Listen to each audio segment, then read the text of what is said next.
अस्सलाम वालेकुम मेरी यूट्यूब फैमिली खुश रहें अपने लिए और अपनों के लिए।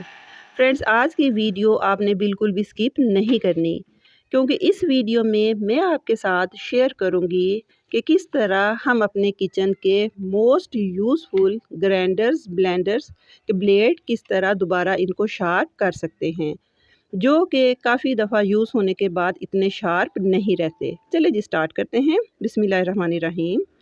फ्रेंड्स, मैंने अपने घर के बहुत यूज़ होने वाले 2 ले लिए ग्राइंडर, ब्लेंडर, जग, चॉपर। आप किसी भी इस पे यूज़ कर सकते हैं। ये आप देख रहे हैं कि कुछ दिन पहले मैंने इसमें अपनी घर में होममेड हल्दी का पाउडर बनाया था, जिसके बाद इसके ब्लेड काफ़ी डल हो गए थे और इसमें बहुत ज़्यादा कलर भी हल्दी का आ गया है। अब इनको मैं कैसे शार्प करूँगी? मैंने ले लिए 2 से 3 फॉइल पेपर्स। इन फॉइल पेपर को आपने घर की किसी भी सीज़र के साथ, वो जो भी उसके भी ब्लेड अगर शार्प नहीं हैं उनके साथ आपने इनके छोटे छोटे पीस करने हैं। इससे ये फ़ायदा होगा कि आपकी जो कैंची है वो भी पहले की तरह हो जाएगी शार्प। अब हमने जितने भी ये पीस किए हैं, जो हमने ग्राइंडर के ब्लेड को करना है तेज़, उसमें इन सारे पीसीस को डाल देंगे।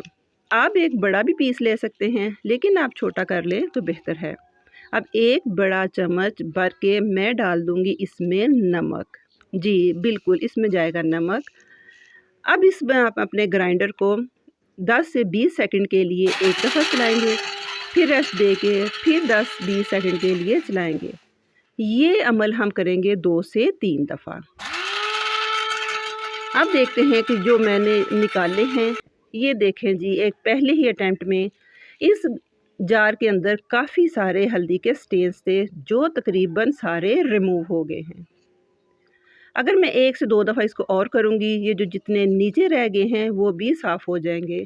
अब आप इस गीले कपड़े से या किसी भी थोड़े से लिक्विड के साथ आप अपने जग को पहले की तरह साफ़ सुथरा चमकदार बना सकते हैं। अगर आपको कैमरे से नज़र आ रहा है तो देखें, इसके ब्लेड पहले से काफ़ी हद तक तेज़ शार्प हो गए हैं। है ना बड़ी कमाल की टिप? अब उसी नमक और फॉइल पेपर के पीसीस को मैं अपने दूसरे ब्लेंडर में डाल के सेम यही अमल उसके साथ करूँगी। पहले 20 सेकंड के लिए चलाऊँगी, फिर थोड़ा रेस्ट दे के फिर 20 सेकंड के लिए मैं इसी अमल को रिपीट करूँगी। यकीन करें फ्रेंड, ये इतना इजी, क्विक और घर बैठे हम अपने जितने भी ग्राइंडर, ब्लेंडर, चॉपर्स हैं उनके ब्लेड को पहले की तरह शार्प कर सकते हैं। ये ना सिर्फ शार्प होंगे बल्कि आपके जग की सफाई भी बड़ी अच्छी तरह हो जाएगी। अब ये करना है कि आप इन जो जो हमने फॉइल पेपर बनाए हैं, आप इन पेपर्स को बेशक मत फेंकें। इनको अगेन यूज़ के लिए किसी भी शॉपर वगैरह में बंद करके रख लें, ताकि जब कभी भी आपको ये प्रॉब्लम आए, आप इन्हीं को अगेन यूज़ कर सकते हैं।